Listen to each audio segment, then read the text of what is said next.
Hey there, everyone. Dr. Beth Westy here. I want to pop on and talk about how do I know what type of PCOS I would have?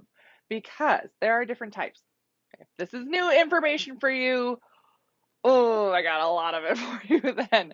Most of the time when we think of PCOS, which is polycystic ovarian syndrome, we're thinking of one type or certain things. So you might be thinking, well, I don't have that specific symptom that so and so has. Like, man, I don't have like facial hair like so and so does. And she said that's a trait of PCOS. So maybe I don't have PCOS, but I don't know, right? There's different types here, and we're going to talk about them. Now, the super fun thing about these different types is that they can also arise from different things, right? Different things completely. What do you mean different things? Oh, well, we'll talk about that a little bit. But the most important thing to realize is when you have PCOS or have struggled with it or are wondering about it for yourself, you have to know what type it is in order to take care of it properly. If you have no idea where you're at, it's super hard to understand where to start. I mean, it's like, playing darts blindfolded. Not a game you want to be involved in, right? You don't want to just randomly guess. And because you might have different things going on than somebody else, it's really important that you're getting customized things for you specifically. So I'm going to put a link here in the comments if you want more information to work with me more in a one-on-one setting. In a one-on-one setting, you get a Dutch test and a gut test. So we test a lot of these different things. Why is this so important? Because we get to actually identify exactly which type it is, no guessing. Exactly what type this is. Carrie, ding, ding, ding. Wait, so it's so true. Yes, yes. Oh my gosh. And this comes from somebody who had cysts. Yes, PCOS. Yes. After I had my third baby, and she's 10 now, I had horrific ovarian cysts. Every single month, I would have a cyst that would burst and put me on the floor. It was awful. It was awful. So I have more about my story. I've done a podcast on it. I've talked about it in my books, The Female Fat Solution, The Female Menopause Solution. These are on Amazon, talking about nutrition for your hormones and cycle. But this is where it all started for me. This is why I do what I do. I get really fired up about it, and I'm going to try not to like sweat, like, but different types of PCOS. So how do you get different types? Why are there even different types? This is also newer in what's happening, right? You can have PCOS. Like I said, I didn't really have issues before I had kids, but after I had my third kid, and my kids are all 2 years apart. Um, so I would like be pregnant, have a baby, nurse, and then get some a little bit of time to recover, a few months or so, and then get pregnant again, right? So it was sort of back to back to back. But after I had my third, and I was under a lot of stress and everything else, I got cysts, and I had them for a year and a half before I went through the right detox protocol for my hormones to get rid of them. So yes, there's a comment here. I don't want to miss it. I've had it for 20 years, have no idea which one. I don't have cysts that ruptured, but got this facial hair. Yes, this is what I'm talking about. This is what we're going to cover. So it's important. And again, this is like, I don't want you to just do any guesswork and be like, well, maybe I have this or this. It's important to actually get tested for what you have, so you can target it specifically because it is so different. Now, when we talk about cysts in general, polycystic ovarian syndrome, also realize that as I talk about cysts here and some of these things, your cysts can also present differently.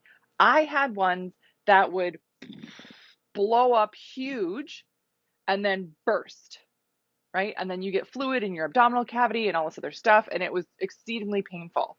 There are some women who have a very large cyst and it doesn't burst or rupture, and they have to get it surgically removed. That's a thing. I have women who tell me they've had to have half of it, their ovary removed or something because of it, because it ruptured other, tissues in there and it was dangerous and all this stuff. Yes, right? Other women don't get a big bad cyst, like one big dog that just takes over, right? Oh no, it's not one. You get a lot of them, like a little chain of these cysts that just like, oh, we want friends. Pop, pop, pop, pop, pop, pop, pop. Now, is one better or worse than the other? You know what? I say it's a cyst, and they both suck. Both types are not great. I don't. Big ones that burst, yeah, that's super, super painful. I had them, right? I can tell you, yep, it was super painful. But then my body would like recover from it. If you have those little ones that are just like all over the place there, they just hang out. They just, they're there to stay. Yikes, right? Yeah. You can get, cysts from hormone changes, traumas, stress, coming off of the pill, right? So for me, hormone changes, I had my third kid in a row, and then we didn't have more kids after that because snip, snip, we were good there. Um, but it's very, very important that you understand. So like squatters, yes. Oh, that's very pretty, sweetheart. Yes, thank you. Showing me your painting. um, but it's not always just one thing. From being exposed to toxins, other endocrine disruptors, chemicals in your house, chemicals that you're exposed to, other things that are around your environment. And there can be genetic factors too. I mean, some people are predisposed to having more cysts just because, yep, my women in my family had hormone issues and all these other things. And then I had these traumas or other health issues and have been exposed to other stressors and chemicals in my life. These are the things that we dive into when we work together, because I want to make sure that we are addressing all the things that need to be addressed. Not just one thing, not just say, oh, take this supplement and eat some broccoli. I mean, that's not wrong. It's just, if you have a lot of stress in your life, or if you have other things going on, genetically, hormonally, right? We need to address all of it. If you're still using terrible cleaners in your home, it's going to be really hard to turn this around, right? So those are some of the things. If you want me to do a whole video on like why this happens, I can just drop comments below. I'm more than happy to, create more content for you guys based on what you really, really need. But these types of PCOS, now you'll notice there's like a pattern here, right? The first main type, these are not like numbered in any particular order, right? And they are learning more and more about PCOS. So this is not static information, meaning this can change. And I think it should.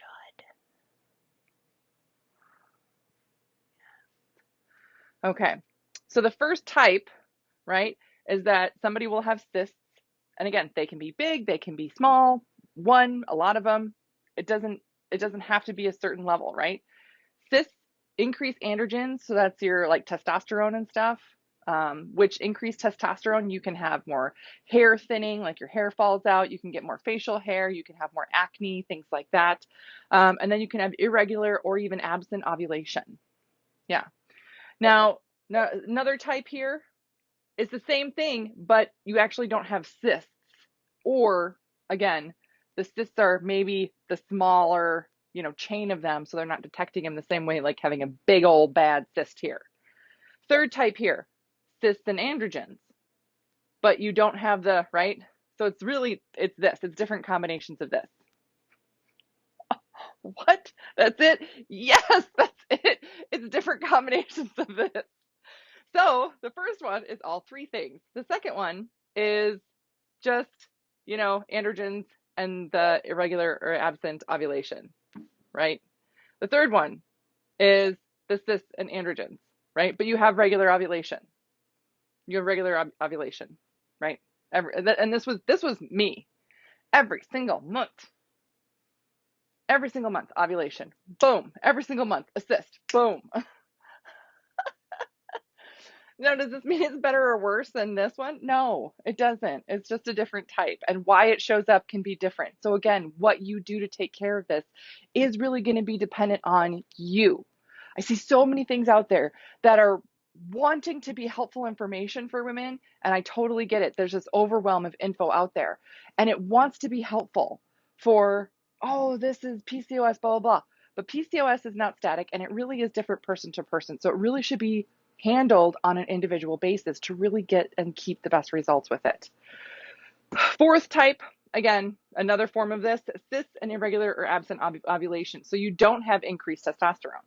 This is another thing too, where I have seen women say, oh, I don't think I have PCOS, or so and so told me, or at some appointment they told me I didn't have PCOS because my testosterone was normal, but I'm having cysts. And I'm like, then that's PCOS. That's literally the definition of PCOS you have. And they're like, well, why didn't they really tell me that? I don't know. I don't know.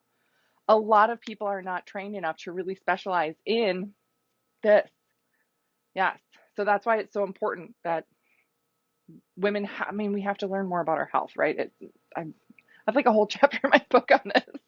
Um, but this is also a thing, right? This is something I see actually quite commonly for women, hormone issues, things like that. And you can even have lower testosterone numbers here, right? Especially if you're coming off of the pill or something and it's trashed your testosterone levels. And then it ruins your ovulation. Oh, this says resistance. I erased it with my finger, sorry. The last one here is sort of a roundabout way to talk about it. Um, and this is the beginning of a lot of other things, like a lot of other factors that bring on PCOS, meaning insulin resistance. So there is increase in fat tissue, right? Adipose tissue that holds excess hormones, toxins, cortisol, stress, all that stuff. And then your body will react to that though, which means it's going to increase testosterone and increase estrogen, making you estrogen dominant, which brings on cysts. So sometimes if you're looking at this and you're like, oh, how do I know which one, or how do I know which one came first? Chicken, egg, chicken, egg. Oh my gosh. Where do I start, right? The best place to start, honestly, Dutch test. Looking at exactly what your hormones are doing. This is a really like in-depth, like it looks very complicated form, but we go through it to make sure you understand all of it. Way of letting you know what? This is exactly what your body's doing. This is exactly what your hormones are doing. And here is the exact path for you to take to really work on it, right? And every single person will go through their own journey with it, right? That's the other thing. How long it takes you to help your body deal with some of these things is going to be different than somebody else. So that's the last thing that I want to say about this is that as you start this journey, it is a journey. When I share my story that I had cysts for a year and a half every single month, and then I started doing the right things for my hormones, eating for my hormones and cycle, hormone detox, all that stuff. After 2 months, then I stopped having cysts that burst. I still had soreness or there things I was like, maybe a cyst is forming still, right? It wasn't perfect. But I had a regular cycle. I was ovulating regularly, all this stuff. I didn't have facial hair really. But I was really, really, I had other, like my hair was falling out. That was a big one for me. But I'm not a hairy person, so that's another thing that you can take into account. Like this is, I'm very blonde. I'm very I like these are, I don't have anything on my face right now. Like, these are not my eyelashes, right? But like, obviously, but these are like, I'm not hairy. So of course, increased androgens or something for me is not going to show up as much. Like I would have to have boatloads of testosterone to get like facial hair because I'm not like you can barely see any arm hair. I remember in like middle school, I got teased and like asked, "Do you shave your arms?" I'm like, "No, I don't shave my arms. I don't even, just not that hairy." So my whole point of like sharing all that with you, I got teased in middle school like everyone else. Oh my God. Is this really is individualistic. It really is individualistic because what shows up for you and the type that you have and how you take care of it is going to depend on you, your body, what you've been exposed to, your history, and all of that. So that's why the guessing game with this is so tough and frustrating and exhausting. Yeah. Yeah. And there are things that I consistently do with my health, my hormonal health month to month to make sure that I keep my estrogen in check, so that I don't develop cysts again. Yeah. That's part of the whole eating for hormones and cycle thing that I talk about, promote, and teach. because it keeps your system healthy and strong. So, all right, that's what I got for you guys tonight. Yeah, let me know if you guys have questions, because I'm more than happy to do more on some of this stuff, talk about more cysts, or, the irregular absent ovulation. What does that really mean? Or this piece with PCOS. Let me know. More than happy to do more on this. But again, the best thing to take care of this is to get your hormones tested and start getting the right path for you specifically, to make sure that you are getting the right results, and that way you don't start going backwards on it. So that's what I got tonight. Let me know if you have any questions. Otherwise, I will see you later.